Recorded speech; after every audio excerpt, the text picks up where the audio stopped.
오늘 탄소 중립 시대로 This is the seminar on the direction for Korea EU energy efficiency policies and market on the pathway to carbon neutrality. Thank you for coming. I am Kim Joo-jin of the Solution for Climate, or SFOC, the MC. In line with social distancing measures, presentations and discussions will proceed offline, but with the participation of the audience online. This seminar is co-hosted by the EU, the Office of the Member of the National Assembly, Kim Seunghwan of the Democratic Party, and SFOC. Simultaneous interpretation is provided throughout the event. I would like to ask online participants to press the interpretation button at the bottom of your screen to choose your preferred language. We will have a presentation by the European Commission DG Energy on a presentation on EU Fit for 55 package and the revisions, followed by the KEA presentation on energy efficiency efforts and progress of policy in Korea. And from the Swiss Federal Office of Energy, we will hear about the energy efficiency tenders in Switzerland.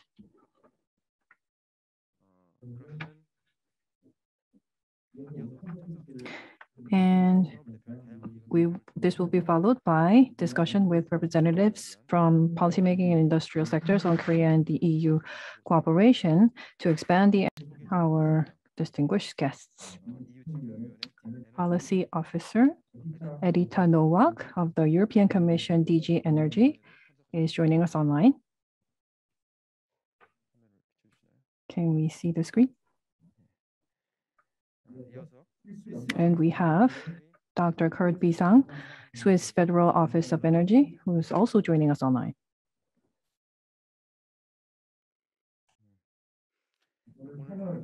Joining us in person, the moderator of the panel session will be Attorney at Law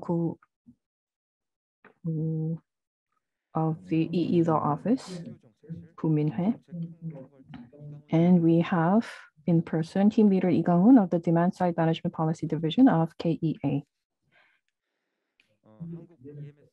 And panelists, Director General Park Byung-hoon of Korea EMS Industry Association, Director Kwon Kyung-rak of SFOC, Business Development Manager Jang Jong-ho of Danfoss Korea, Research Institute Division Director Hwang Dong-gun of Woo-won MNE. And last but not least, Senior Consultant Kim Joo-yoon of ERM Korea is here today. And we will start with a welcome and congratulatory remark.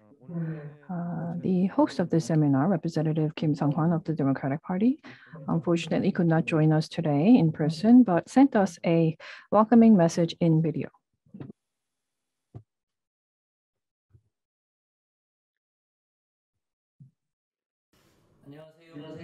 Good morning, good afternoon. I am Seunghwan Kim, National Assembly member and Democratic Party's Special Committee Chairperson on Carbon Neutrality. I would like to wholeheartedly congratulate the seminar on the direction for Korea EU energy efficiency policies and market on the path to carbon neutrality. I would like to thank EU delegation to Korea and also SFOC for co-organizing this meaningful event. And I would like to also welcome many experts. I should have attended the seminar in person. However, unfortunately, the National Assembly is in session at the moment to deliberate and pass legislations. So please forgive me. I believe that 2021 is a very meaningful year in terms of overcoming climate crisis. Many countries around the world have raised their 2030 NDC to a more ambitious level. And as for Korea, it was called as a climate villain, but decided to cut carbon by 40% by 2030 compared to the 2018 level during the COP26 meeting. And Korea is putting together different action plans toward that goal. When we say carbon neutrality, we're not saying that we're not going to consume any fossil fuels. Of course, we're going to focus on energy conservation, and then that we're going to beef up renewable energies. But it is going to be done in a sound way. And we obviously need energy diet. It's going to require improving insulation for buildings and also increasing industrial efficiency.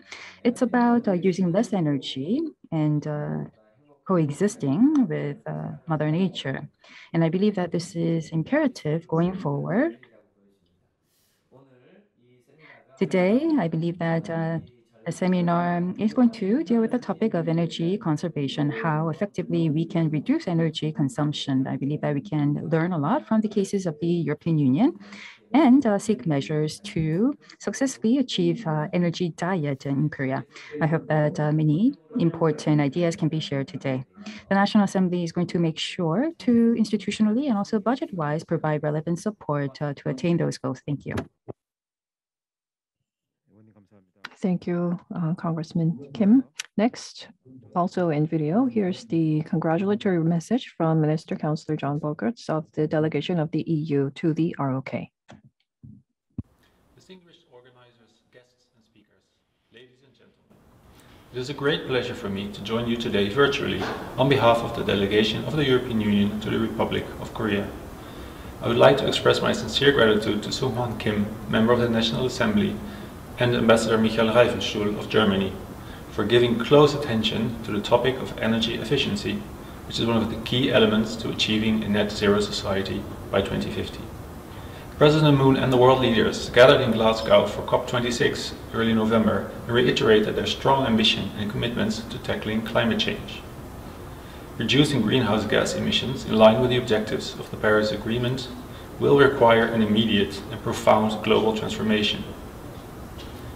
This transformation needs to be supported by a bold policy framework at a global and national level. This is why Europe is committed to becoming the first climate-neutral continent by 2050. In July, the EU put forward an interconnected package of proposals to put Europe on the path to climate neutrality. This Fit for 55 package included a revision of the renewable energy and energy efficiency directives to align them with our new and higher ambition. President Moon Jae-in's announcement of the new enhanced national determined contribution of -40% of greenhouse gas reduction by 2030 is a step in the right direction. This societal transformation demands a clean energy transition. Today, our energy system alone is responsible for 75% of the EU's greenhouse gas emissions. The energy transition is at the heart of our European Green Deal. The EU is in fact on track to decarbonize Europe's energy mix. In 2020, renewable power generation overtook fossil fuels in the EU. European industry is leading in this sector, particularly in offshore wind. To accelerate this transformation, we also need to use our energy more efficiently. At a time of high energy prices, sustainable patterns of energy consumption is even more important. The potential of energy efficiency and increasing the EU's energy security has remained untapped. This is why the EU has proposed a revised Energy Efficiency Directive. The revised directives represent a unique opportunity to increase energy savings in Europe and provide a structural answer to high energy prices while delivering benefits for society as a whole, including lower energy bills for households and businesses, more local jobs, and improved air quality. Simultaneously, cutting energy consumption is indispensable for achieving Europe's 2030 climate goal and the climate neutrality objective by 2050. Dear colleagues, the challenge is immense, but we can overcome it. Through COP26, we realize that it is the time for us to put words into action. We should not forget that with challenges also come opportunities, and that the cost of inaction is far greater than taking the necessary steps. I hope that today's discussion will pave the way to facilitate concrete policies and actions on the ground. The Republic of Korea has also continuously developed and implemented energy efficiency policies and financing mechanisms to support businesses and industry to be more energy efficient. The EU and its member states remain open for further cooperation in the area of energy efficiency. We should build on our experience and knowledge together. I wish you all a very fruitful discussion today. Thank you very much. 감사합니다. 감사합니다. Thank you very much. Now, without further ado, we'd like to move on to our presentation session of this webinar. First, I would like to invite over Policy Officer Edita Noah from the European Commission DG Energy. The title of our presentation is EU Fit for 55 Package and Revision of Energy Efficiency, including Industry and Enterprise Aspect.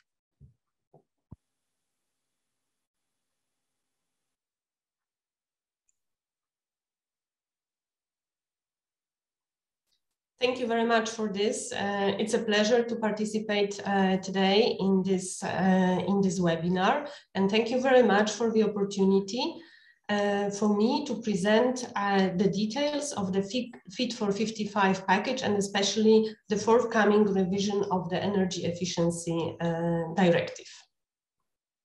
Thank you. Next slide, please. The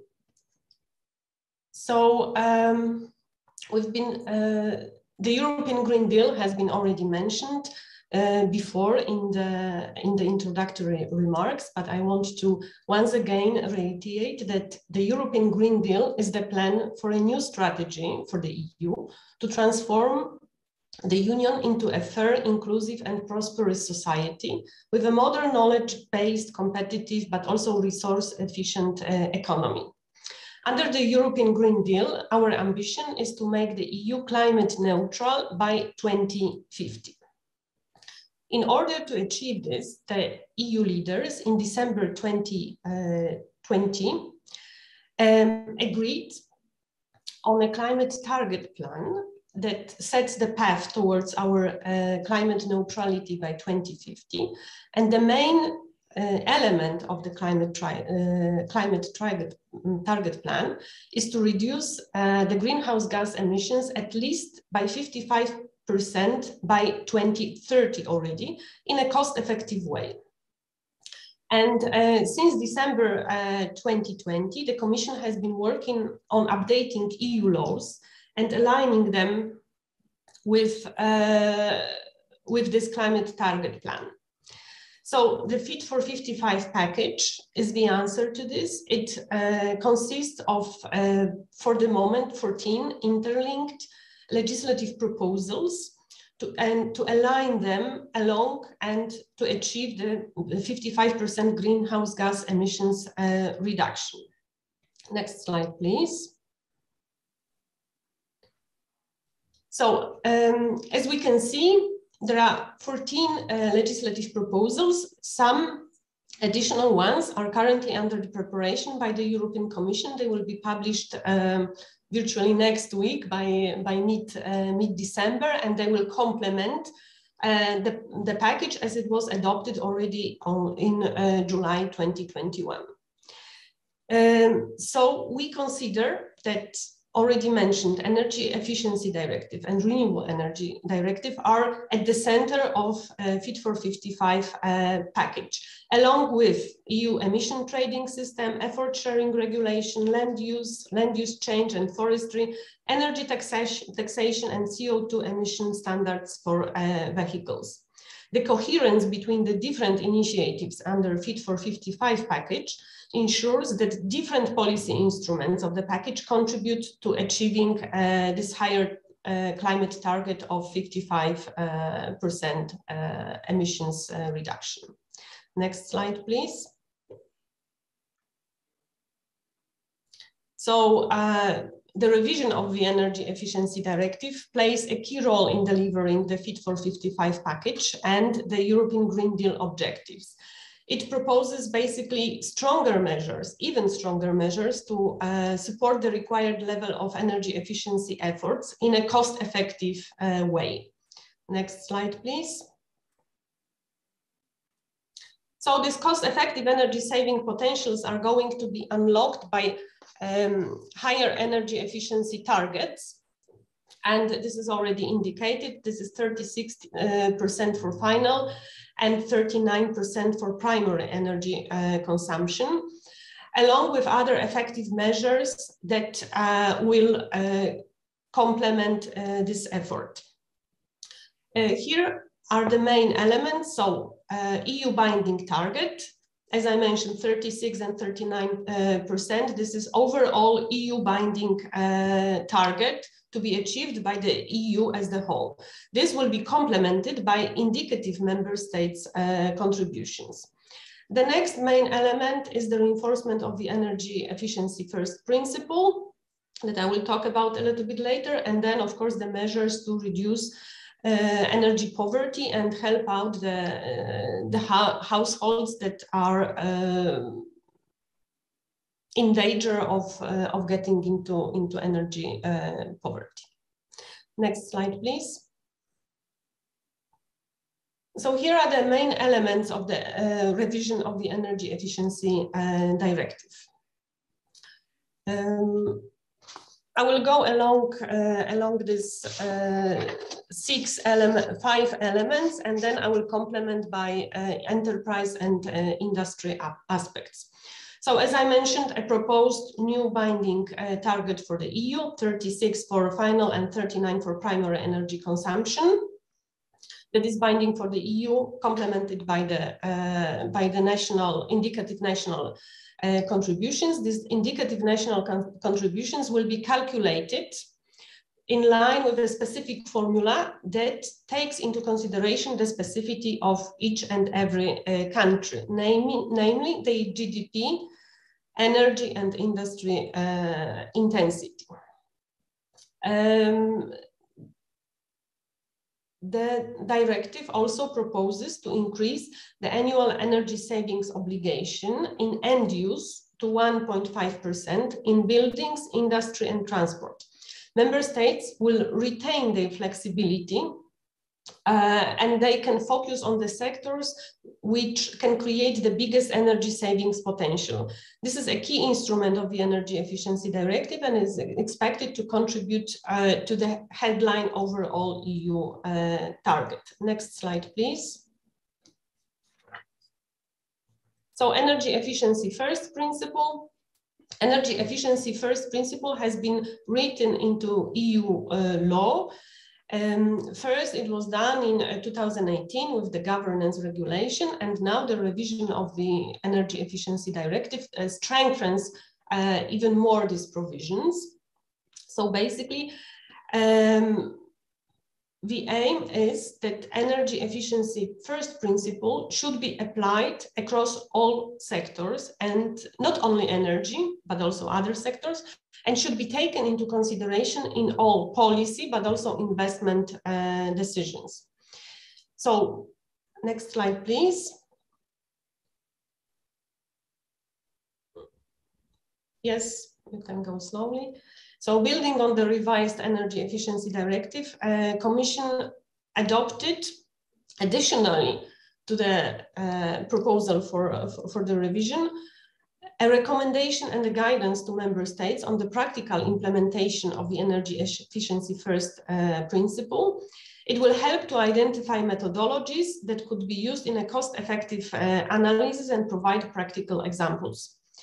It is essential to be aware of the multiple benefits for the businesses and society at large that energy efficiency brings, such as, of course, lower greenhouse gas emissions, but also improved air quality, lower energy bills, reduced EU's import dependence, and also improved resource efficiency. Investment in energy efficiency contribute to creating jobs and growth. And for instance, according to some analysis, each million invested allows for creating up to 20 jobs.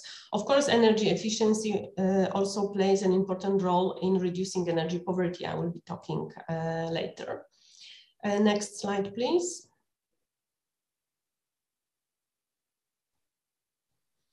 Another provision I would like to talk about is the exemplary role of the public sector. So because public sector is an important economic actor and energy user, because according to our estimations, public administration in EU accounts for about 5% of the final EU energy consumption, the new provisions put a new obligation for a public sector to achieve an annual energy consumption reduction of 1.7%. And this can be achieved across a wide range of public sector, public administration activities. because the public sector is expected to lead this green transition towards achieving the decarbonization objectives. And there is another obligation that it's a renovation obligation also for the public sector, that 3% of public buildings should be renovated on annual basis, and a more systematic consideration of energy efficiency requirements should be put in public procurement, and also it should be applicable to all public administration levels. Next slide, please. And now we are coming to industry and enterprise aspects. So there has been a major change of approach as to energy audits for enterprises and implementation of the energy management systems. So the previous provisions of Energy Efficiency Directive under Article 8 made energy audits obligatory for all non-small and medium enterprises. This was to be done on a 4-yearly basis. However, our analysis revealed that there were some shortcomings in this approach. This was mainly related to the application of the small and medium enterprises definition per se. Then we also noticed that there is a low level of implementation of audit recommendations, that there is maybe not always a proper follow-up of the audit recommendations. That's why it is proposed to change completely the scope of energy audits obligation and implementation of energy management systems from the size of the enterprise to the energy consumption levels. Next slide, please. So in the proposal, it is stated that the companies with annual average consumption above 10 terajoule will be subject to mandatory energy audits every 4 years, whereas the companies, irrespective of their size, with the annual average consumption above 100 terajoule will have to implement obligatory energy management systems. We consider that such an approach creates multiple benefits, because it focuses more on actual energy consumption levels and not the size of the enterprise. And from our analysis, for the moment, 755,000 enterprises are subject to mandatory energy audits under the current provisions, whereas introducing this energy consumption thresholds would allow to decrease the number of the enterprises that will be under the scope of this requirement, whereas at the same time, the level of potential energy savings is more or less the same. So now we consider that around 174,000 enterprises will fall under the scope of the mandatory energy audits. So their consumption is above 10 terajoule per year. And out of those, 20,000 enterprises will be considered large energy consumers with the consumption above 100 terajoule per year. These calculations, of course, are done for the whole EU. There is also another new provision introduced, and it concerns data centers. From our analysis, also stakeholder consultations, it appears that there is a need for the moment for the monitoring of energy consumption of data centers that have significant energy consumption. This is for the moment a monitoring provision, so the member states will have to report energy consumption levels of data center, but as of 2024, but the aim for later is to establish data center sustainable criteria. This will be done at the later stage. This is just the beginning of the work on this. Another new provision that has been introduced in the proposal is our 2 additional criteria for energy audits. And basically, this also stems from our stakeholders and public consultations. So now energy auditors will have to identify also renewable energy potential in the enterprises, and also include the criteria for increased overall resource efficiency. To tackle lack of proper implementation level of energy audits recommendations, we have also introduced a new provision that actually requires the energy audits results to be communicated to the management of the company. This will help to tackle the challenge that maybe not always the management of the companies is actually aware of the possible benefits the implementation of the audit recommendation could bring, and also the potential for the energy savings, so that the management can take informed decisions in their planning and investment decisions. So this is for the enterprise and industry aspect that is new in this directive. It's a complete change of the approach. And then the last but not least, I would like to say is, next slide, please. The provisions on vulnerable customers and energy poverty. So the revised Energy Efficiency Directive also introduces provisions for monitoring, also introduces the provisions that put stronger focus on energy poverty and vulnerable customers, where member states' actions is key, and energy efficiency actions can help address the challenge. More specifically, member states will be required to achieve, under the energy savings obligation, Article 8, a share of the total energy savings among vulnerable customers, people affected by poverty, and where applicable, those living in social housing.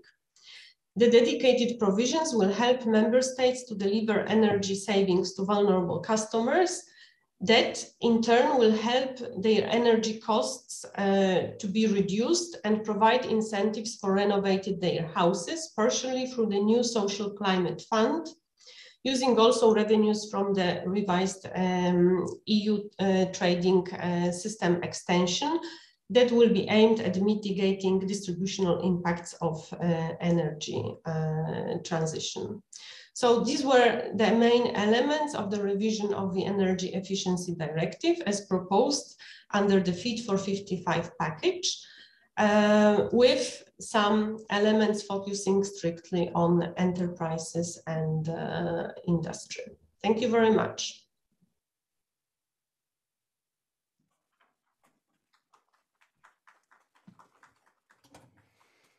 감사합니다. Thank you very much. Thank you very much. So that was a very insightful presentation on EU Fit for 55, Energy Efficiency Directive. So for businesses that consume certain amount of energy, then they will be now subject to many new policies. Next, we will move on to our next speaker. I'd like to invite team leader Lee Kang-hoon of the Demand Side Management Policy Division of the Korea Energy Agency, who will present the topic energy efficiency efforts and progress of policy in Korea.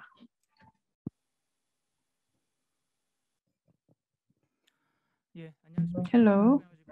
I am from KEA. My name is Lee Gang-hoon. I hope to share with you the energy efficiency efforts and progress of policy in Korea. It is my honor to present at this seminar. Let me begin my presentation. So this is the order of my presentation. I will start with the energy consumption and key sectoral policies in Korea, followed by the national energy efficiency policy target and implementation, and finally, major implementation tasks and key points. Let me start with the energy consumption and key sectoral policies in Korea. As of 2019, GDP terms, Korea was number 12 in the world, and Korea's economic structure is heavily focused on the manufacturing sector, and the energy consumption pattern reflects this center. In terms of primary energy supply, Korea is number 9, and oil consumption, number 7 in the world. So Korea ranks quite low among advanced nations. And in step with the development of the economy in all sectors, industry, building, and transportation, we see an increase in energy consumption. So economic activity requires energy consumption, but if you look at the TES per GDP, which indicates the energy supply per GDP, Korea's TOE, 0.179 TOE per GDP was posted in 2000, but this went down to 0.130 TOE in 2019. This was an improvement. However, compared to the US, Japan, and Germany, key nations, Korea's energy intensity remains high. And in terms of economic production and activity, Korea's reliance on energy is quite high. And if you look at other major nations, there is a decoupling between the GDP growth and energy consumption. However, in Korea, GDP and energy consumption go hand in hand, which means that we need to make more policy efforts and other endeavors to further improve energy efficiency. 61.8% of total energy consumption in Korea is taken up by the industrial sector, which has been posting an annual growth rate of 2.3% from 2010 to 2019 in terms of energy consumption. In particular, the growth rate in petchem and steel sectors were the highest. In addition, if you look at the construction sector, which takes up 19.7% of total consumption here has been growing at a rate of 0.9% per year. This growth is due to the increase in the buildings in Korea and also because of the growth in single-person households. 18.6% of total energy consumption in Korea comes from transportation.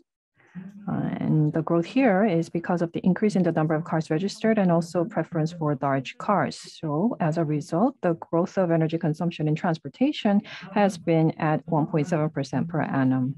So this is the energy consumption pattern of the past 5 years. Energy consumption had been growing steadily, but since 2018 has been slightly decreasing. However, considering the global economic situation and because of the COVID-19 impact, it remains to be seen whether 2018 was indeed the peak in energy consumption in Korea. Next is the sectoral key energy efficiency policies. Starting with the industry sector, we apply energy usage reporting by energy-intensive companies and energy diagnosis to identify why energy is wasted and incentivize energy savings, such as voluntary target for energy efficiency and information sharing for energy saving, so that these industries voluntarily save energy. And also, if industries invest in systems for energy efficiency and energy management, we provide some financial support. And in terms of buildings, first of all, we apply an energy saving design criteria, which is a mandatory measure to ensure that energy efficiency is reflected in the design plan. And through building energy efficiency rating and zero energy building certification, we ensure energy efficiency in the buildings, and we also apply BEMS to boost energy efficiency for these buildings in terms of gross floor area. For transportation, automakers are obligated to comply with a mid to long-term fuel efficiency standard that is produced and sold in the market. So for cars and tires, we also have an energy efficiency labeling system to help consumers make informed choices. And for eco-friendly vehicle supply, we also provide support for EV charging station costs and verification and certification of eco-friendly vehicles. Next is for the home appliances and office equipment. In the initial market stage, we will create a new market through certification systems. And once the market is stabilized and matured, then we will apply a number grade on energy consumption efficiency so that products with high energy efficiency will be chosen first, and those with low efficiency will be driven out of the market.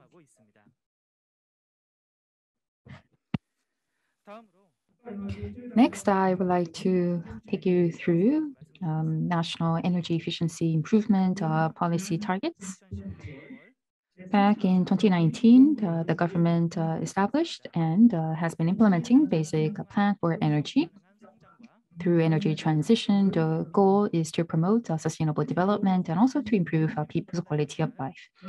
So there are 5 key items included in this vision, and the goal is by 2040, reduce the final energy consumption by 18.7% compared to BAU, and also improve the energy intensity by 38%.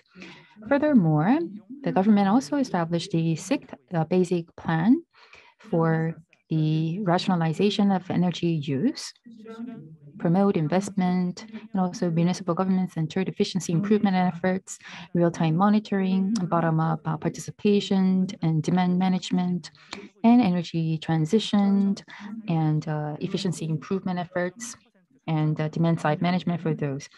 So again, 13% improvement in energy intensity is the target by 2024. Next, I would like to move on and talk about key policy initiatives. First is investment promotion and the role of municipal governments. So the municipal governments will select promising industries and provide relevant funding and also tax incentives. Green remodeling and green smart school are some of the projects that are being implemented on the building side to promote high energy efficient buildings, and the government, by providing subsidies to improve energy efficiencies and to improve insulation and also window, we believe that we can improve the building energy efficiency and also attract investment into the field. Also, we plan to introduce a voluntary energy efficiency target system and also EERS, or energy efficiency resource standard system, and introduce standards for zero energy accreditation for buildings, and introduce energy efficiency standards for vehicles and also tires.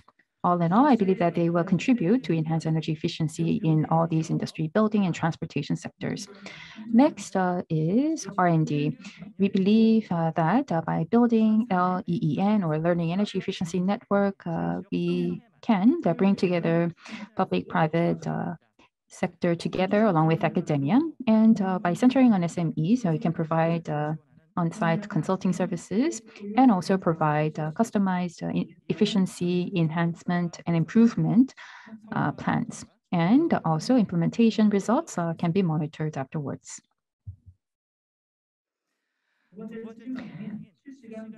Second, real-time monitoring and bottom-up participation and demand management. We believe that by providing advanced metering infrastructure, we can obtain the real-time data And through a shared platform, we can obtain relevant information. Based on that, we can address issues in energy efficiency and also generate and create new business opportunities. Data-based policy evaluations and feedback loop system is also something that we have in mind for buildings. We are trying to build a database. Through building diagnosis, we understand how old these buildings are, how they are operated, the amount of energy that they're consuming. So based on all these data, for Korean buildings per type, we can analyze energy efficiency. And based on those data, we can also apply relevant information to other buildings for benchmarking purposes.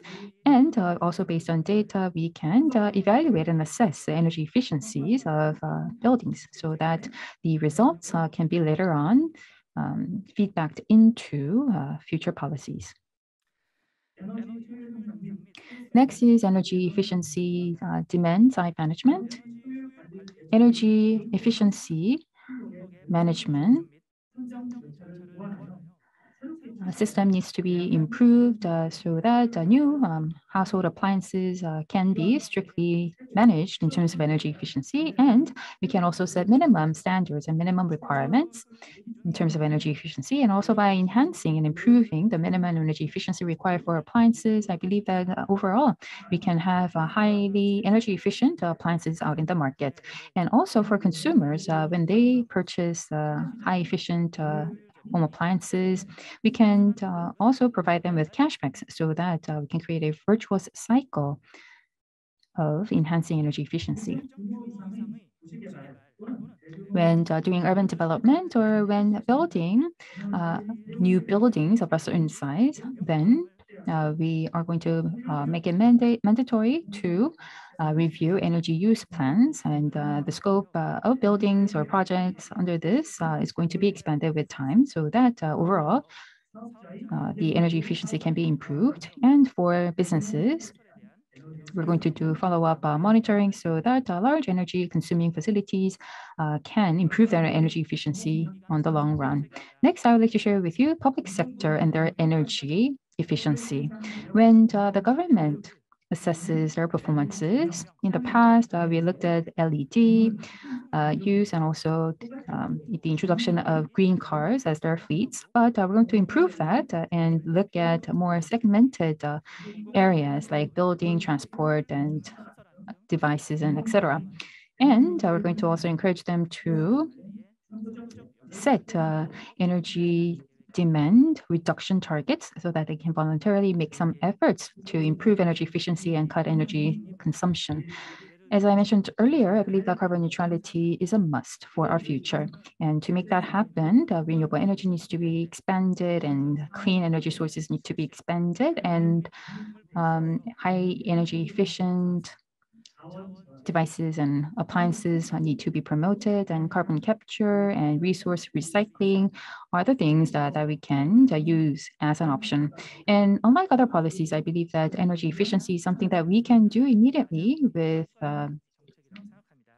minimum cost. It is one of the most cost efficient options. So we are going to make continued efforts in order to contribute to boosting energy efficiency. Thank you.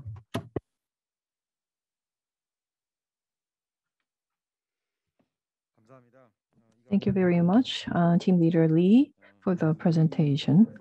Following the Fit for 55 package from the EU, we heard about the energy efficiency policies in Korea, and those two sides were juxtaposed well.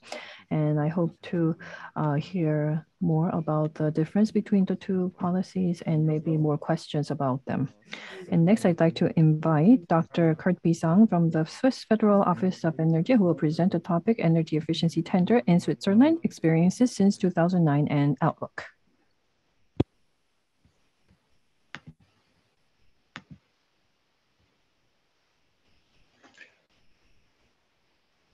Okay, I'm Kurt Bisang from the Swiss Federal Office of Energy. Thank you for the invitation and the possibility to share some experiences we made with energy efficiency tenders. First, to make sure You know, we talk about which country. Switzerland is a small country, a rather rich country, and we have an important service and industrial sector as well.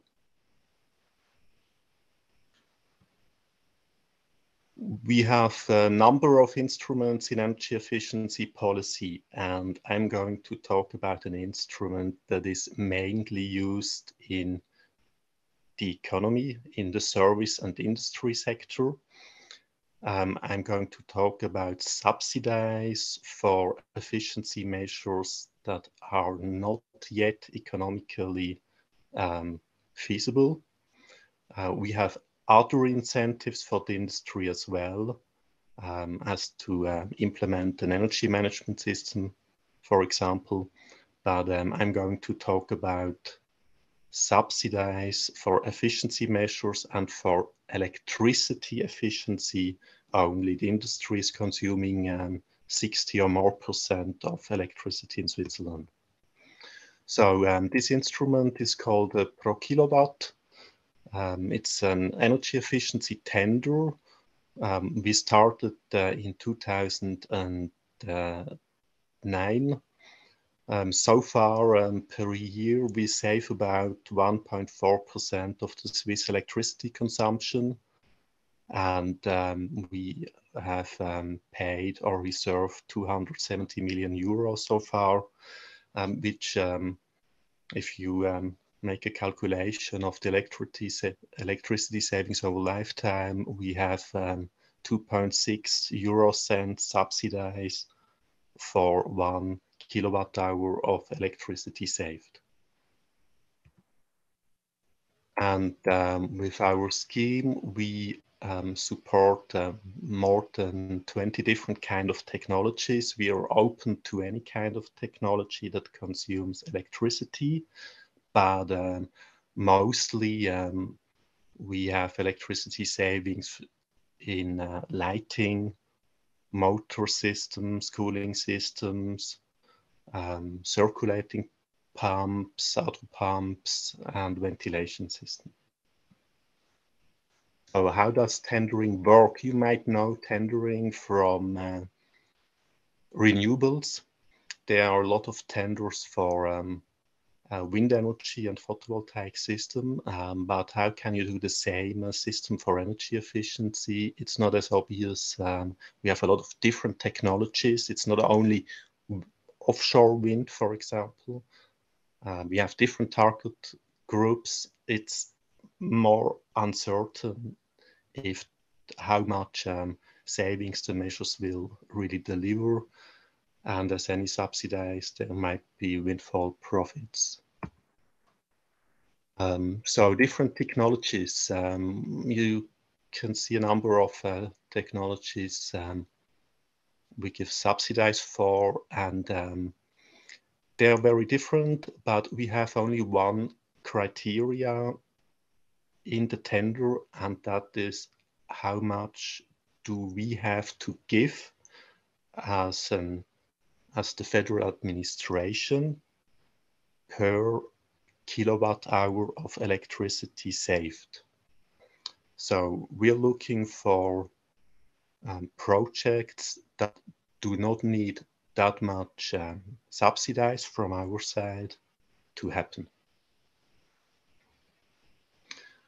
We also have different target groups.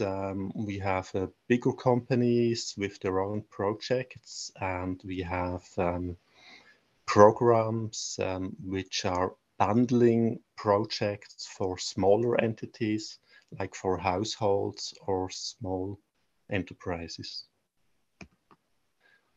And that's how an auction works. You see on the top, the business enterprise applies for funds. We then check, is the offer okay? Is it eligible? If yes, we put it into the tender. If we have a number of projects, like 20 or 30 projects, we calculate for each project how much subsidized do they want for 1 kilowatt hour saved. And then we calculate the hammer price. That's a different price for every auction. It could be like 3 cents a kilowatt hour. And then every offer that's below 3 cents gets accepted, and the offers that are more expensive get no money. And that's to show that we only pay once we see that the project was implemented. Of course, this it doesn't make sense if you would give money to measures that are already implemented, or measures that are required by law anyway, or that are economically viable. So we have a number of criteria to help that we really only give money to projects that would have not been implemented otherwise. So what's the main thing I want to tell you, and I hope your main takeaway, the difference between a subsidized scheme and tendering. You imagine you're a business enterprise which thinks about having a nice energy efficiency project that uses best available technology. Imagine you think, it's too expensive. It would be nice, but it's too expensive. I would need at least 30% of subsidies to implement it. In a subsidized scheme that offers 20% of investment cost, you say, I can't do it.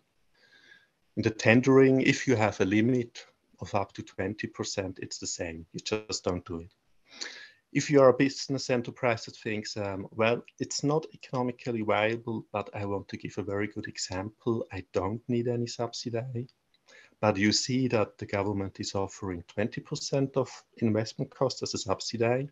You probably are going to take the 20% of investment cost. That would be a windfall effect, but that's something that happens with every subsidy. If you have a tendering, you think, well, I could get up to 20%, but well, maybe I try 5% only because I don't really need it. And if you're a business enterprise that needs 15% of the investment cost in a subsidized scheme that offers 20%, you take the 20%, you have a 5% windfall effect. In the tendering scheme, you know you could get up to 20%, but you only need 15%. And then you think, well, maybe I only ask for 15% because then my chances are better that I really get some money in the tendering. And if you are a person that likes to take risks, you would say, well, maybe I try 17% or 18%. But anyway, you have an incentive as a business enterprise to ask for less than the limit that is offered. And that's what we're using in the system of tendering. And if we compare how much of the investment costs of the limit that we gave was asked for in the measures, we see that on average, people ask for 66% of what they would have been allowed for, and that made us help saving 33% of public funds. And the 33% of public funds, they are invested into more efficiency measures and in measures helping the energy transition. So we're doing this to get more out of the money we have to help energy transition. So our lessons from 10 years, that's the main advantage of tendering. The bidders do not submit the maximal price limit set by the government, but they are closer to the actual value of what they need. If you would implement a system, it takes some time till the system is known to the target groups.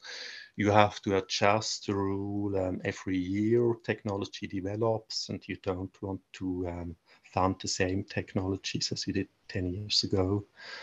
Auctions work very well. We have no evidence of strategic bidding so far, and we are looking at it if there's some, but we don't find it. So it's a market mechanism, and as a market mechanism, it works fine. On the other hand, it's a voluntary measure, so nobody has to participate in the tendering. So if you're looking for a fixed goal of energy efficiency in the industry sector, you should use another instrument, something which is more binding, like white certificates or a steering tax. So recently, that's our outlook. We're trying to further maximize the flexibility of tenders. In the first year, companies had the opportunity to submit an offer once a year, say in April, but enterprises are not that flexible, and they sometimes need to make a decision quickly. So we now have changed our system. Companies can submit anytime.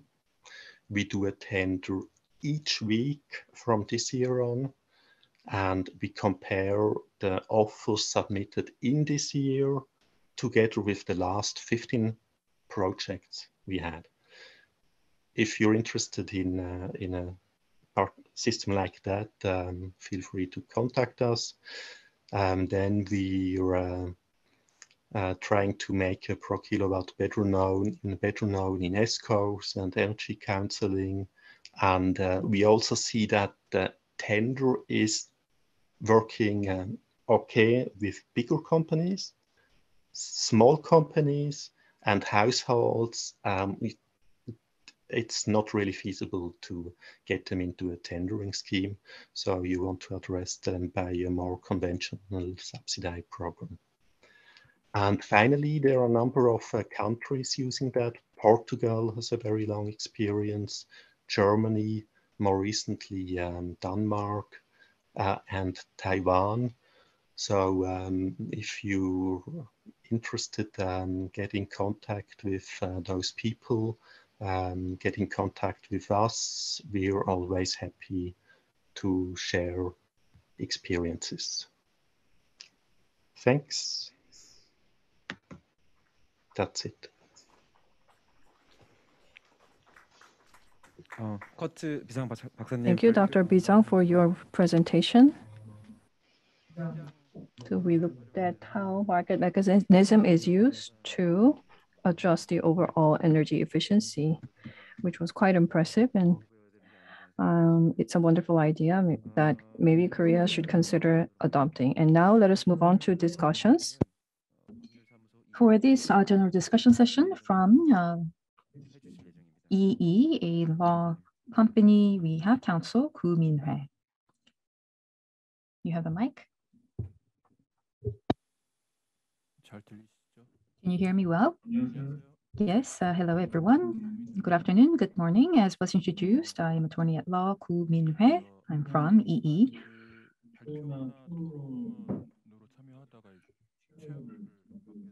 So it's a great honor and pleasure of mine to be moderating this discussion session. I normally attend webinars as a speaker or a discussant. So this is a pretty new job for me. I ask for your kind understanding. It's 4:59, and so I believe that we have about 55 minutes for general discussion session. And we also will take some time to collect questions from the audience. And as you can see from the program, we're going to follow the order of the discussants. When you take the floor, with regard to energy efficiency, tell us what you do so that we can understand where you're coming from. So we're going to follow the order in the program. So first, from Korea EMS Industry Association, we have Director General of the Secretariat, Mr. Byung-hun Park.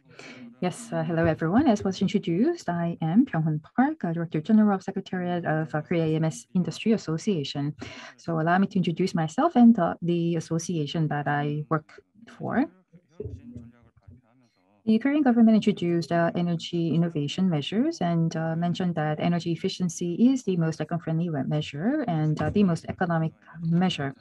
And I believe that to control demand side without hurting the environment, we can effectively control energy consumption and energy carbon emission. And also in terms of energy security, we believe that energy efficiency is a very important policy. Korea is 8th largest energy consumer, and therefore, in order to overcome this problem, I believe that we have to seek energy efficiency improvements throughout our society. We have to promote relevant industries and also generate and create relevant jobs. The Korean government has been undertaking all these different measures for energy efficiency improvements, and my association is working in FEMS and BEMS. So KS 18,000-1 standard is something that we follow. So we are developing different standards for building energy efficiencies and facility energy efficiencies. We also monitor businesses with regard to their energy efficiencies. And for the end consumers, we provide BEMS energy performance certificate. So this BEMS energy efficiency certificate is not something that is widely used amongst the businesses in Korea. However, the Korean government is trying to introduce EMS certificate for businesses. So this is going to be a accreditation system that you can use to prove that you are a responsible EMS member or business. In order to promote carbon, the government has introduced various policies, and one of them that is zero energy building policy. And in order to be recognized as a zero energy building, we need a BEMS or electronic metering system. What's important here is that in order to be accredited as zero energy building and throughout your life cycle during the disposal, maintaining your building as zero energy building is very important.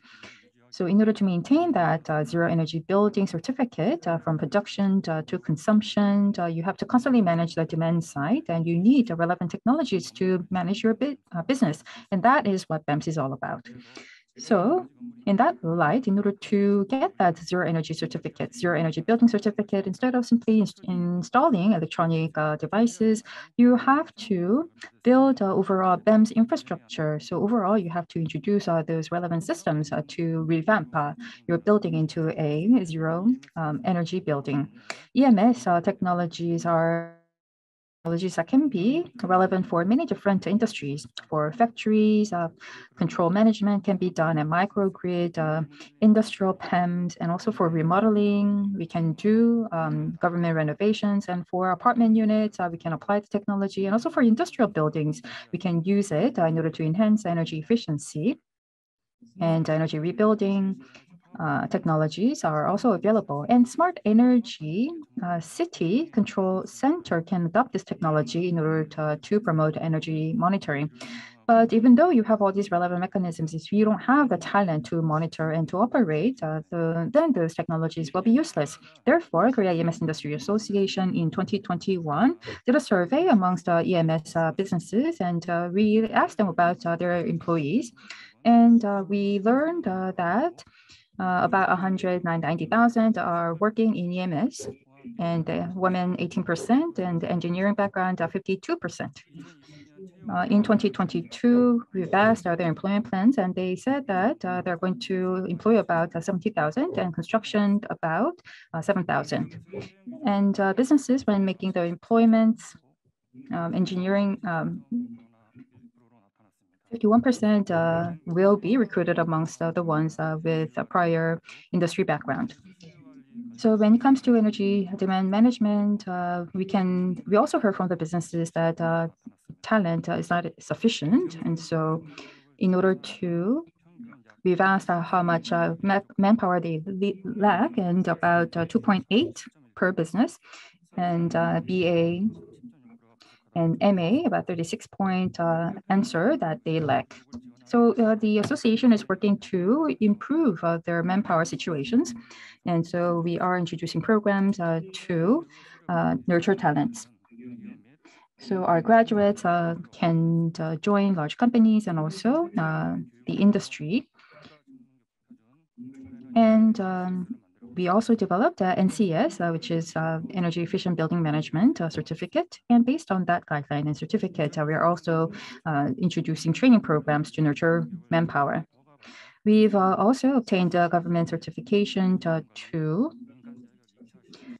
run tests regarding EMS and BMS. And starting from next year, we will be also producing talents. And for BEMS and in public procurement, we have also introduced a new program for public procurement BEMS so that EMS businesses can join the public procurement market. For carbon neutrality, we have to enhance energy efficiency. And I believe that binding programs and initiatives will be very important, mandatory programs, that is. And in order to secure the competitiveness of SMEs, especially, I believe that R&D support from the government is important, and government-led talent nurturing programs is also critical. Thank you. Thank you for your comment.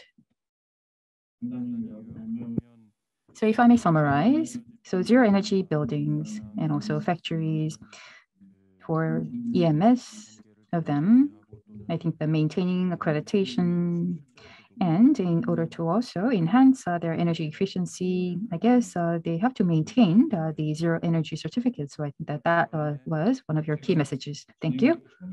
So this is my first time working as a moderator. So I didn't really tell you how many minutes you have for your discussion. So it's going to be 4 minutes. Next, I would like to invite over Mr. Kwon from SFOC. Good afternoon. I am Kwon Kyung-nak from SFOC. Just to introduce SFOC, we are a civic group. To reduce GHG emissions, we do a lot of work. So far, coal and LNG were the main focus of our phase-out activities. And recently, reduction of GHG emissions is not just about reducing fossil fuels and boosting renewables, but in terms of industry and buildings, we believe that boosting energy efficiency is absolutely important, and this will be the main focus of our area going forward. That is all for the introduction of SFOC. In this administration, regarding GHG emissions reduction, I think there have been a number of different declarations. 30-20 renewables plan. In 2018, there was a revised roadmap of GHG emission reduction. The master plan of energy was revised. Renewable master plan, plan for energy supply demand. There are many different plans. And this year, recently, we also announced a more ambitious NDC target. They are all meaningful, and if all implemented, they will be very great. But in planning, what I feel is that improving energy efficiency is very important, but is quite disregarded rather than being the focus. For example, and I keep repeating this, but if you look at the 9th power plan, the target for demand is, for example, if you look at the criteria for 2022, compared to the 8th plan, how much of an improvement will there be? The target for demand for the 8th power plan was 24,000 kilowatts, but that is reduced to 13,000 gigawatts. So that means we did not meet the 8th power plan target. And we have a delay in managing the demand volume. So compared to the previous plan, we need to compare and how much of the achievement there has been and how much the peak demand has been lowered. But we see a continued delay in achieving the targets. And in this manner, we will not be able to achieve the 2030 NDC nor the 2050 carbon neutrality target fundamentally. And if you look at the growth rate of budget or intensity of the targets, I'm not sure that the government is actually putting a focus on raising energy efficiency and more specifically policy means. Of course, when the government announces different plans, they include innovative measures such as using IT and so forth, and they all look very nice. But what's important is how feasible these plans are. And there are EdPacks or other funding. We have to look at how well the budgeting is done by the government. And if you look at some good examples from countries like Switzerland, we just heard how much did we benchmark these good policies in place at other countries. And I just joined SFOC last year. And before then, I did some work on energy efficiency in industry. And just to tap into that experience, there was a World Bank sponsored program looking at Eastern and Western Asian countries, looking at the enterprise energy efficiency potentials. And Korea was a part of that. And we looked at how we can support these energy efficiency programs. And we visited these local companies with an expert to look at the potential of energy efficiency to be boosted in local factories and how much of a payback there can be. And if you apply for the World Bank program, you can expect this and this results was told to these local plants. And we interviewed CEOs and we just, as a part of an outreach campaign, raised their awareness of the program. But what was common was that no matter how much of a payback is, for example, you get a payback in 2 years, 3 years, they say, okay, but they're not interested. And the common question is, okay, I get that, but we have a new product and we want to add production lines. Can the World Bank support this? And this is the kind of question I always get, meaning for a company CEO perspective, energy efficiency is a means of GHG emission reduction for us, but for the CEO, it is additional cost. Of course, energy efficiency improvement measures are on the backlog.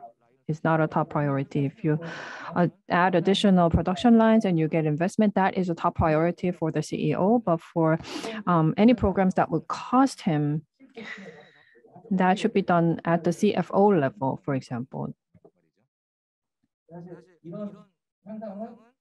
So this in Korea is not much different, particularly for SMEs, and really not that different for large companies either. And for large companies, I have some experience working with large companies, and they always do a cost-benefit analysis. And so energy efficiency programs are put on the backlog, and they have a limited budget for a year. The plant facility team, operation team would be making the proposals to replace old facilities, and they have to choose and shortlist a number of different facilities that they want to replace in order to boost energy efficiency of facilities by maybe 20-30%. For example, heat recovery, waste heat recovery systems, and they choose among 200, 300 measures that would pay back within 3 years. And only 2 or 3 items are ultimately implemented. So no matter how, even for large companies with large programs, if you look at the actual feasibility of energy efficiency programs, the implementation level is quite low. So for experts and all that say that only 1% of energy efficiency measures are carried out and the 99% are wasted. Large steel makers, if we look, I have looked into the potential energy efficiency improvement. Energy efficiency takes up about less than 1% of their annual greenhouse gas emission reduction. So companies are not really looking at raising energy efficiency. So all in all, regarding energy efficiency, both in terms of government policy direction and in terms of internal decision by a company, energy efficiency is not a top priority for both government and companies. And that's why we don't see much of a actual achievement in energy efficiency improvement. And that is the cold reality in Korea. So going forward, what do we need to do? I want to make a few proposals at a high level. So right now, there is low expectation and low support provided in terms of transportation, free fuel leverage, and fuel efficiency regulation. If you look at the EU and other advanced nations, we have a very low level of regulation in Korea. This is just one example. And to achieve NDC target, the free leverage target has to be met by 2030 and must be strengthened at the EU level. So from a macro level, the ETS, the target management system, these pre-existing measures must be made full use to send a strong signal to companies. About 131 is the unit cost for energy for general use, but 107 per industrial use. So we need to deal with this discrepancy. Environmental costs should be reflected into the unit cost of energy. So not only at this macro level, but at the micro level, there will be energy efficiency target or EERS system. So we call this regulation, but if you look at the content, it is more closer to voluntary encouragement of voluntary measures. So for companies and enterprises, energy efficiency measures just may seem like a bothersome trouble, but we need to send a strong signal and reinforce regulation and laws so that the companies feel compelled to implement these measures. And they should be aligned with the 2030 goals. So the demand from the company side should be reported every month on energy efficiency. Right now, there are no such measures. Otherwise, no company will make investment in raising energy efficiency. So I think these are some of the key areas we need to look at. And in terms of support, the support is currently focused on SMEs. And for large companies, they are not interested in any measures with a payback of longer than 3 years. And even within those measures, they only choose a few to implement. So for government support projects, most are grants or loans. And the project structure of these loan programs, if maintained as is,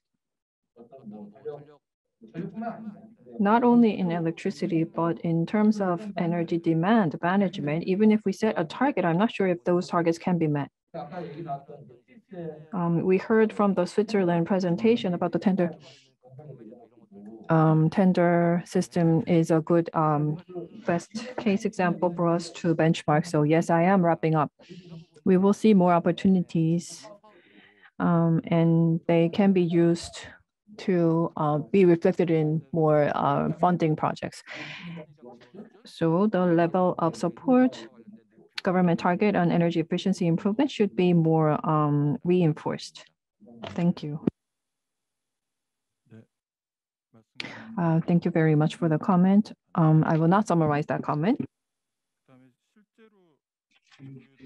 Next, with regard to energy efficiency, we believe that we have Mr. Chang from Danfoss Korea, which is in the industry of energy efficiency. You have the floor. Yes, good afternoon, everyone. Can you all hear me? As was introduced, I am Manager Chang Jong-ho from Business Development Team of Danfoss Korea. It's a great honor to have this opportunity. So I'm going to be really quick. Not just Korea, but if you look at other industries in other parts of the world, I believe that we all face the common challenge of global climate change.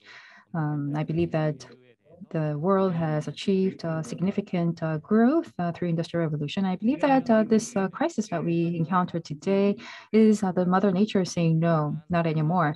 So I think that we have come to an awakening. However, it's not that easy to come up with solutions to address the challenge before us. In Korea, we have different policies in place, and we're trying to realize 2050 net zero.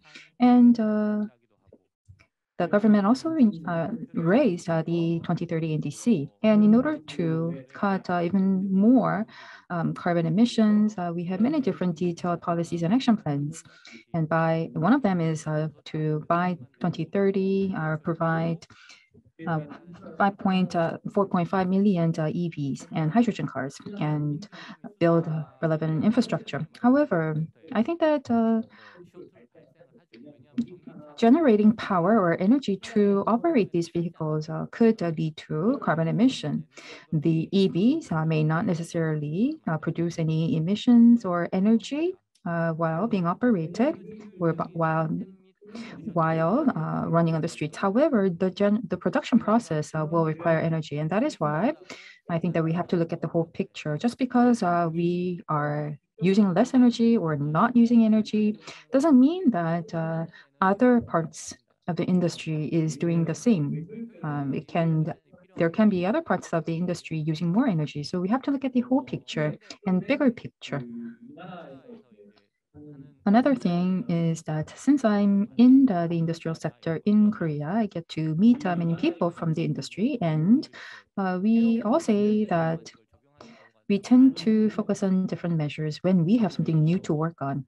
In other words, what I'm trying to say is that let's say converting IC EVs to EVs, actually renovating them is difficult. From the internal combustion engine to EVs, we have to get each step of the way government approval. However, I understand that in other parts of the world, this is done in a simple way.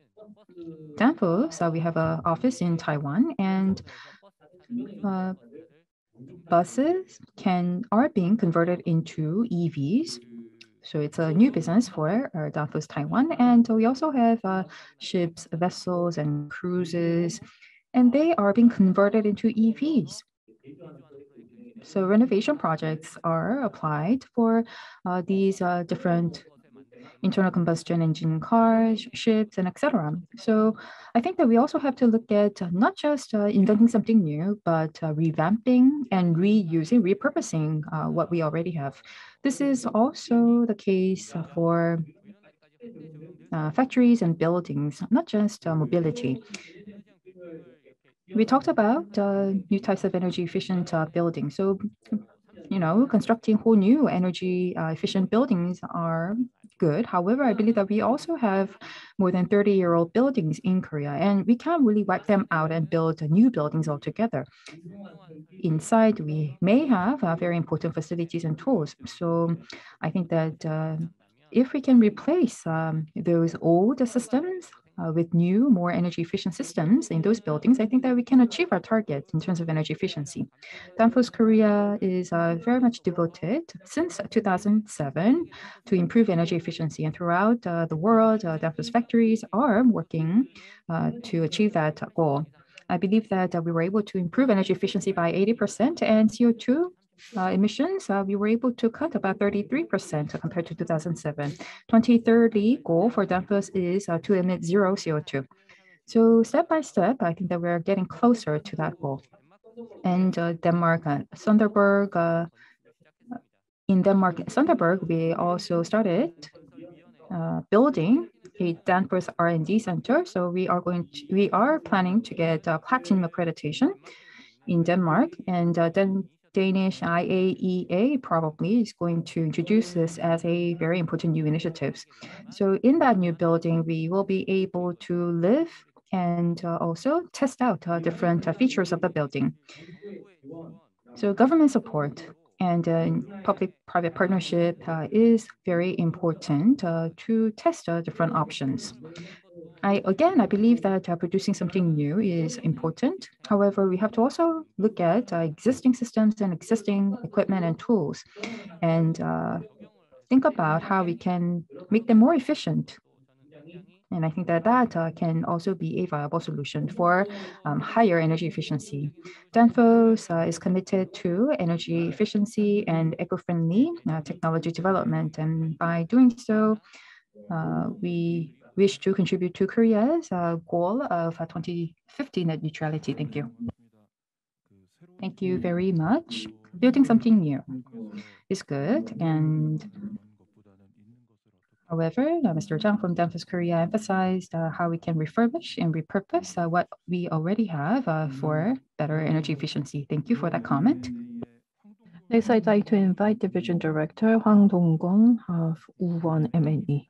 Yes, it's MNE, mechanical for M, environmental for E. So our company specializes in mechanical facilities, the IFC building and other buildings nearby. We were in charge of the mechanical facilities. We design the heating, cooling, ventilation equipment for buildings by choosing the proper facilities. And when we hand over the blueprint, the construction company will carry out the construction. So this is a quite technical area. And when it comes to energy equipments, we handle lots of building facilities. So I would like to share my experience. And what I feel today is that Europe, Switzerland, Korea, in terms of energy policy, I think that we are on the same page.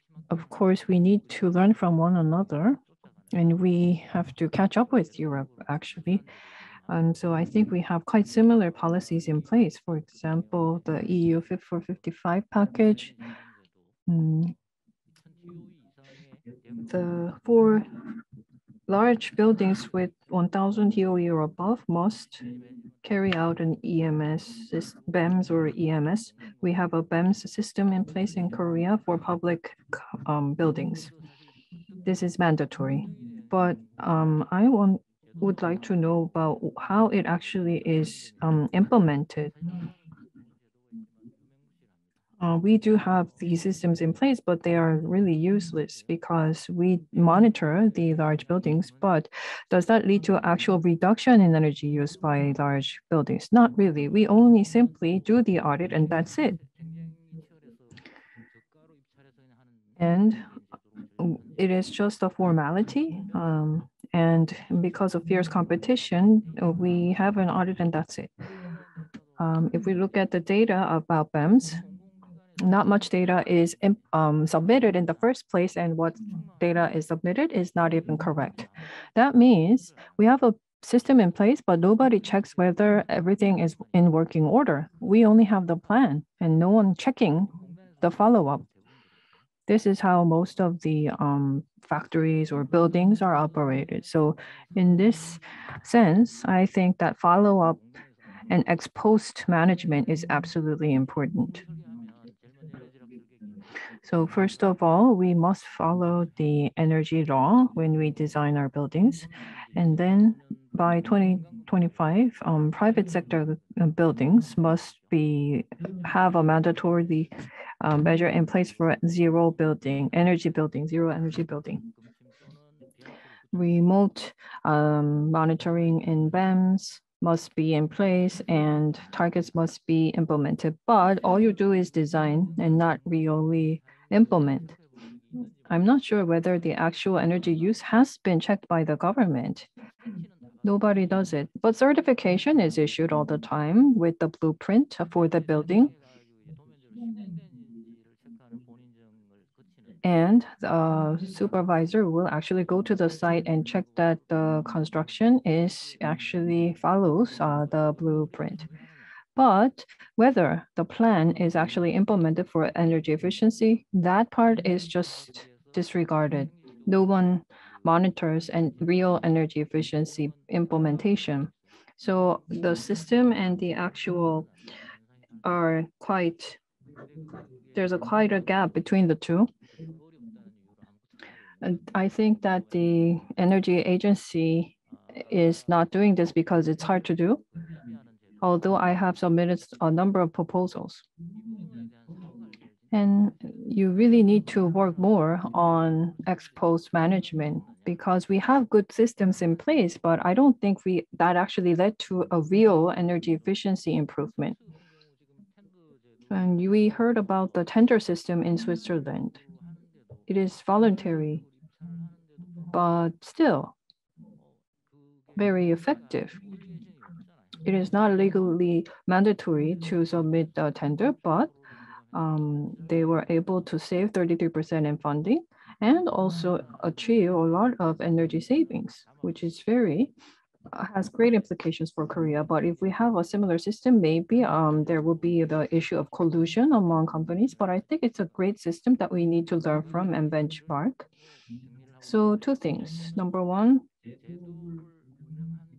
after operating the system, please make sure that you do an ex post evaluation and make sure that the system was in fact carried out through verification and measurement.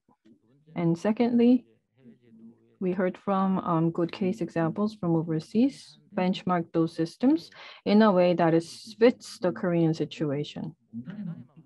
And not all this can be done by the Korea Energy Agency alone. Everyone in the industry must work together and present ideas so that when it comes to policy and actual energy efficiency improvement, Korea can become a leader. Thank you very much. Thank you. And it was a very impactful comment, so no reason for me to reiterate. Next, I will make sure to pronounce correctly. From ERM Korea, we have Senior Consultant Seunghwan Kim. You have the floor. Thank you very much. First, I would like to start off with introduction of ERM. It's Environment, Safety, and Sustainability Consulting Company. So it's a consulting company, basically. And recently, we've been working on the topic of ESG. We set up strategies and help companies to maintain their ESG-related strategies.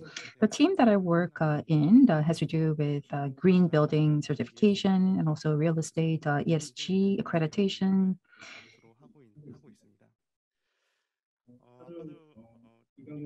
As Mr. Lee Kang-won mentioned, if you look at buildings in Korea,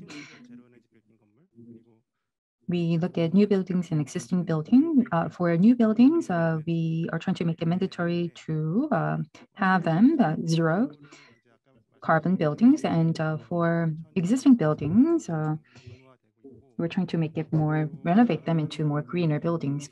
Now, zero building is going to be mandatory for buildings above the size of 1,000 square meters for self-sufficiency, energy self-sufficiency, and also energy efficiency. I think that these are going to be very important. But for new buildings, legally, it is binding that the zero energy buildings be constructed. Now, the problem is the existing buildings, and actually most of the carbon is being emitted from these existing buildings. We do have green remodeling policy in place in Korea, and however, the policy is only limited to public buildings, and we do have a green remodeling regional hub. And so in each regional hub, public building, green remodeling projects are being assessed, and we are looking at how much energy was saved and etc. Now, if you look deep into these projects, because this is green remodeling, it's basically remodeling, and therefore there are some innate issues. And there are actually three that I want to talk about. Three is construction management. It's not really done well. And second, efficiency. The tools that we use to measure the energy efficiency is not that in line with the reality. And third is design update. So first, I would like to talk about construction management. If you look at remodeling project sites, it's not possible to do remodeling all at once. So sometimes you would do the parking space first, and then depending on the progress plan, the remodeling will be done in different phases. However, if you go and visit the site as an expert, you can see that there are many issues. I see that the energy exchanger is installed. However, sometimes relevant devices are missing for effective operation. And although the windows have been replaced for better energy efficiency, the frame is not really helpful in preventing energy heat or cold from entering the building. And third, we currently look at designs of the building, the shop drawings, and then look at how energy efficiency improved in these new remodeled buildings. However, because this is a remodeled building, the old building has some past data of energy consumption. So I think that we have to look at rollback period of 1 year or 2 years, and then compare how the energy efficiency improved through green remodeling. And I think that regional green remodeling hub project can be helpful. And third, again, I think that using designs and shop drawings, we can assess how energy efficient the renovated building is. However, for that reason, I believe that energy shop drawing or as-built drawing needs to be updated. However, it's not really done correctly at this point in time. So altogether, green remodeling for public buildings are carried out in Korea, and assessing them and also verifying the efficiency is going to be really important, because gradually the government wants to expand it to the private sector for private buildings. But before we roll it out, I believe that we have to really look at and verify the efficiency. So there are currently no binding provisions for green remodeling and zero energy buildings. There are some provisions, however, some of the elements are not binding or compulsory. So I think that making them mandatory can be very good. I understand that KESG was launched a few days ago, and environment is an important element there. So KESG and building energy consumption data can be disclosed so that buildings that are faring well in terms of energy efficiency can be incentivized. Thank you. Thank you very much, Mr. Kim Joo-yoon. I think that that was a very insightful message regarding green remodeling. Thank you.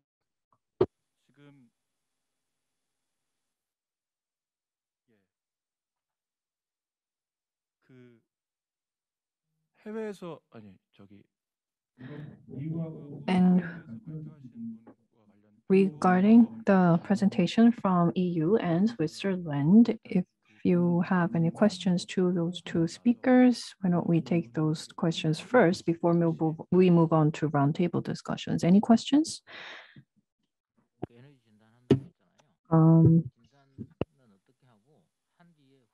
So I think that there was a mention of energy audit. So what are some of the follow-up measures that you have in the European Union? So you have recommendations and results.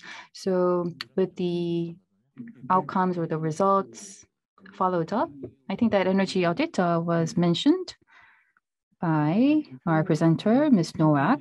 Now, if you look at page 9, there is a line that says follow-up to audit recommendations. So your question is what those follow-up measures are.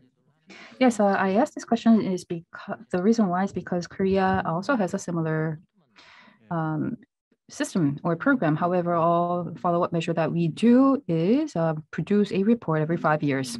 So I also had a similar question. So it's a standard enforcing. So I wanted to know how actually you do it.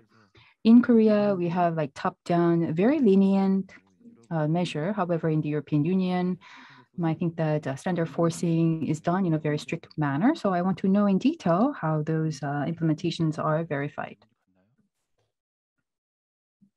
Do we have a translation done? Yes. Thank you very much for these questions. Indeed, we've been looking into the question of the follow-up to the energy audits results and then implementation of the recommendations. From the studies and analysis which were conducted, it appears that actually around 25% of the audit recommendations are implemented by the companies. And indeed, it's a very low level of the implementation. And we think this is really a pity, because a lot of cost-effective measures and great energy savings potential here is missed. So for the moment, there is no legal obligation to follow energy audits results and implement the recommendations and the measures.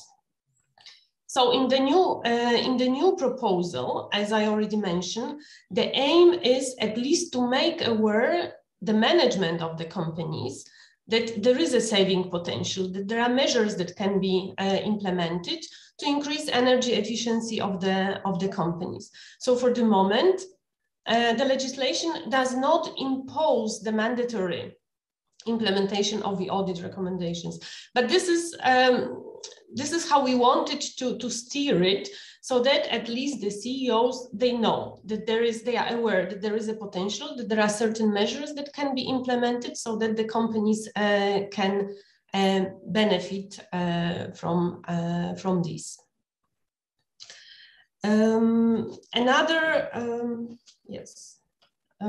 Another issue is here that we also have the system in place that wants to ensure the quality of the audits.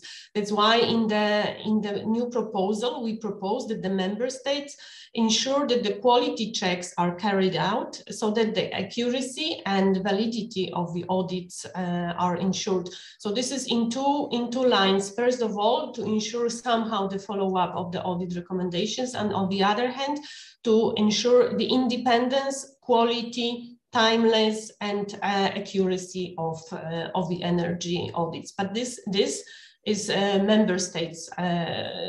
This is member states' task. So it's the member states who actually have to ensure the quality and validity of the audits. Thank you. 제가 디렉티브를 아까 찾아보니까 I actually looked up the directive, and I think that there's one thing that we need to add. So what is recommended and how were they implemented need to be disclosed by the businesses. So for example, they received a certain energy audit, and they, going forward, would have to disclose what sort of audit reports, audit results were there, and what they did in terms of implementation. Well, in Korea, also, after energy audit, we also have to produce a result report. Every 5 years, you have to subject yourself to energy audit. And in that report, you also have to say how you're going to enhance energy efficiency and save energy consumption. But it's same old, not significant or real improvements are made. It's only written on paper, but not really translated into action. So that's what's missing in Korea.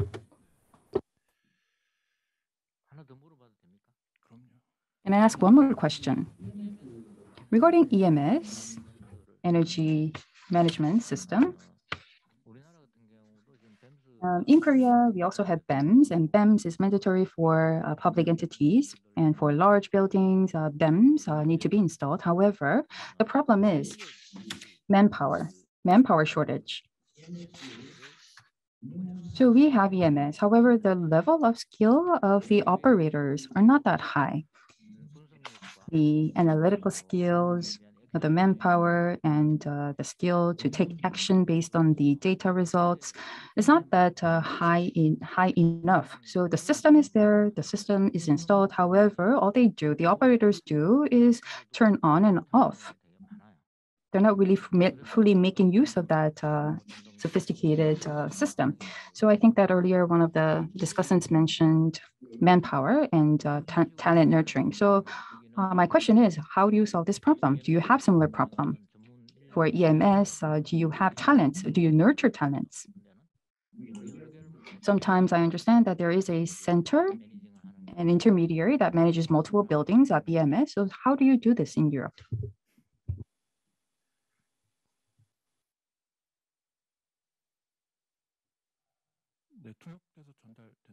Did you hear the interpretation?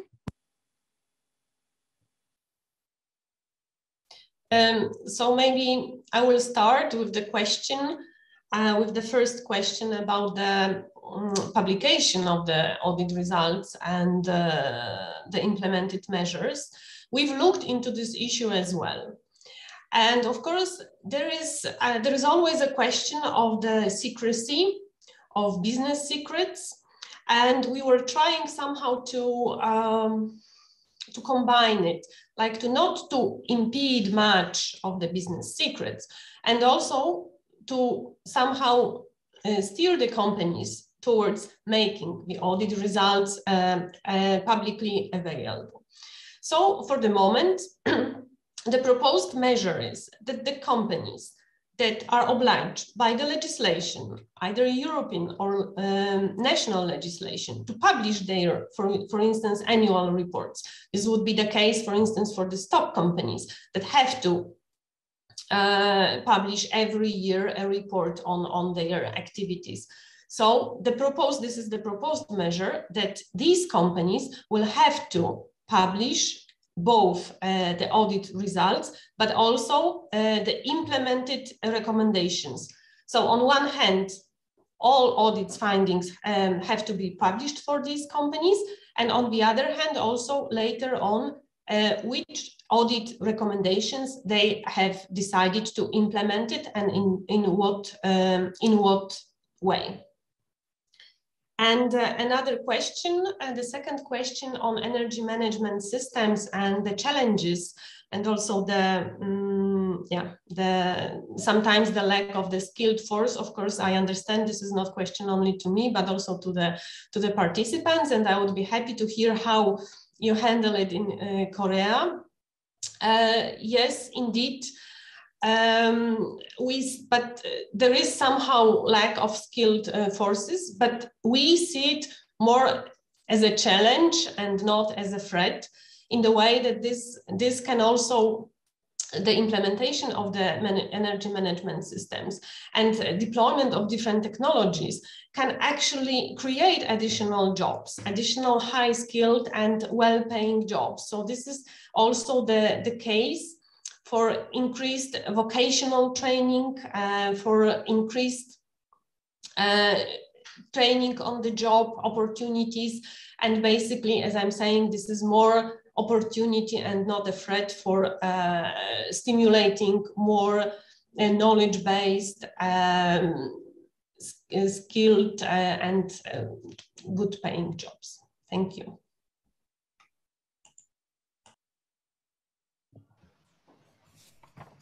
네, 답변 감사합니다. Thank you for that answer. Ms. Edita Dowak, I think that's it for the questions to you. And next to Dr. Bizang from Switzerland. We have a question coming in from YouTube, or is it from offline? Anyways, we have a question for you. Any other questions from the floor, though? Well, I would like to deliver the question we got online. If we look at pages 11 and 12 of your presentation, the question relates to these two slides. Who verifies the actual kilowatt hour of energy saved? Is it verified by the government or self-verified or by a third party? That is the question we got. And in addition to that, I have a question about your slide number 12. What it says that funding is only provided when the payback is more than 4 years. That means any projects with payback less than 4 years should have already been done. Is that why? So can you tell us the reason for this? Yes. Okay. It's actually to make an offer eligible, we say it has to have an impact and payback of 4 years or more. If it's under 4 years, it's not eligible.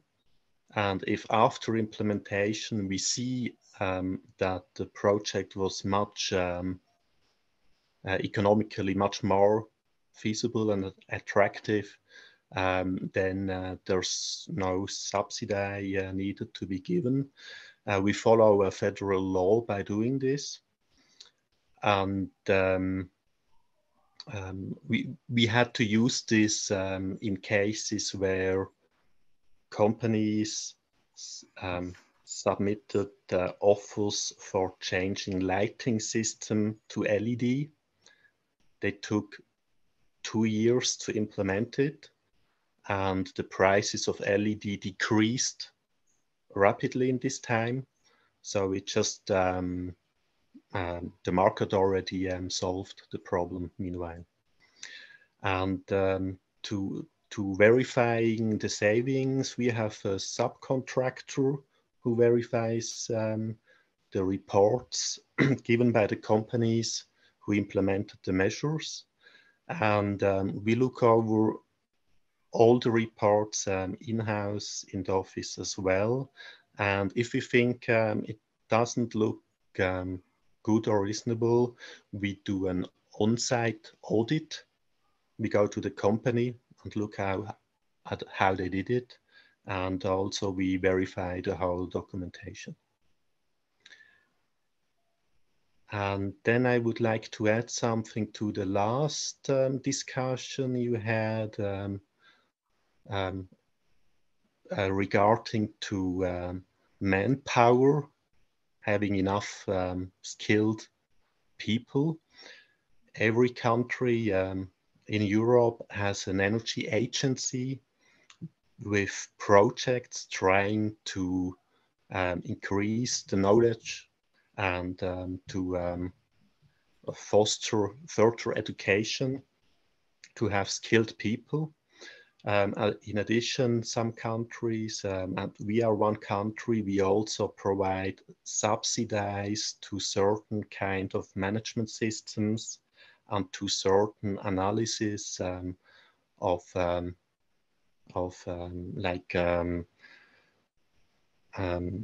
motors, complex motor systems. If a company wants to analyze it, we pay a part of the cost of the analysis, or also the use of heat and cold within a big production site. If you want to do an analysis, we give some subsidies into it too. And we do this over the time, so other companies know there's this opportunity. They can go to companies and say, listen, if you do the analysis, the government pays you a part of it. But it's something you have to do on the long run. It'll take time. 고맙습니다. Thank you very much.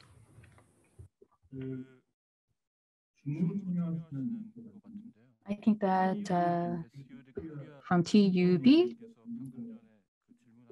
SUD Korea, Mr. Ha has posted another question.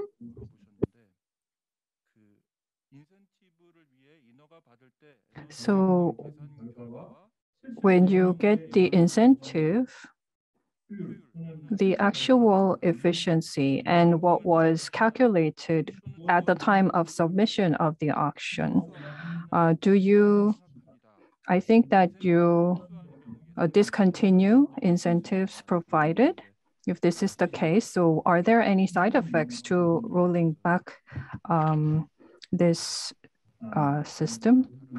I think that anyone who can take this question, so yes, please. Well, rolling back the incentive, I think is very difficult to do because predicting the actual energy used by the building is very difficult to do.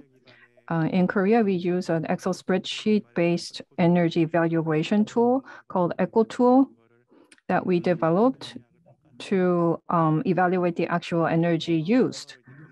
And energy modeling is done on a building. before designing a building. But even if we do that, when you start using the building, it's usually the case where the building actually uses 20 to 30% more energy. It depends on the user's behavior, living patterns, and so forth of those in the building. So it is very difficult to accurately predict the actual amount of energy to be used by a building. So we have an eco tool, which is an institution that does the modeling and prediction. But I do believe that we need to make the system more accurate. And if I may add to that,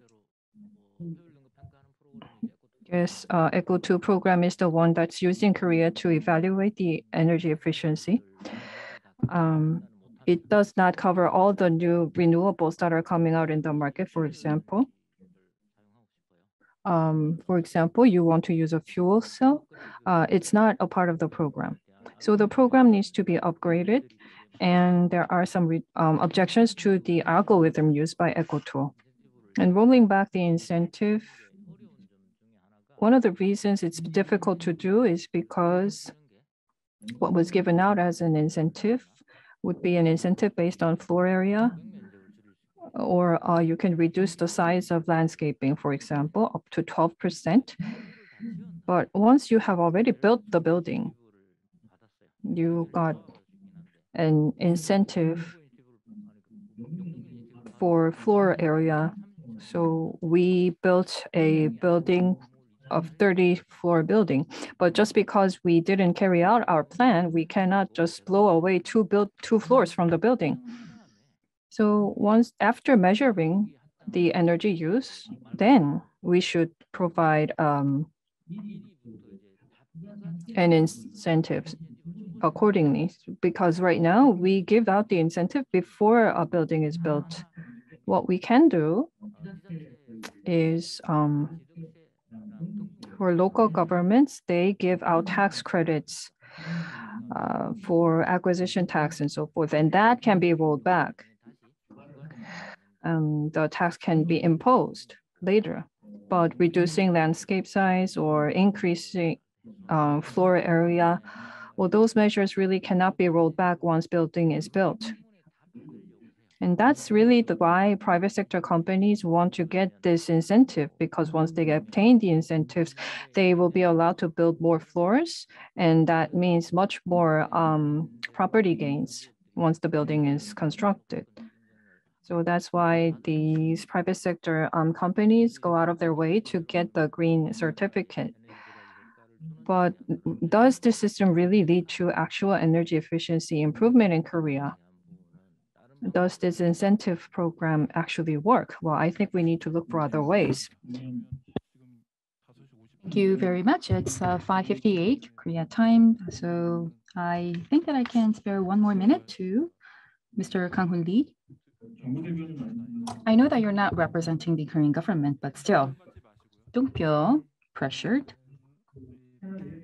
Well, thank you very much. I would like to thank all the speakers and the discussants for your insightful comments, and also many proposals to improve government policies and institutions. I completely agree with you that this is a work in progress. Zero energy building program was introduced only several years ago, and energy efficiency creating system for the buildings was also new. Just like energy mileage programs for the vehicles, we wanted to actually introduce the program for the consumers to choose. However, it's not really widely available in the market. It's not widely appreciated by the public yet. But what we can say is that what is designed, we're going to do the monitoring so that what is designed is actually built in the final building. And there are some conditions, the indoor-outdoor temperature gap, and etc. So when it comes to the building operation, in order to see whether or not the actual building is in line with the requirements, then we would have to look at the buildings from a N1 while the building is empty from the design point of view. But that is not realistic. The buildings are occupied by tenants. So I think that this is a work in progress. And I also agree that there's more to do. KEA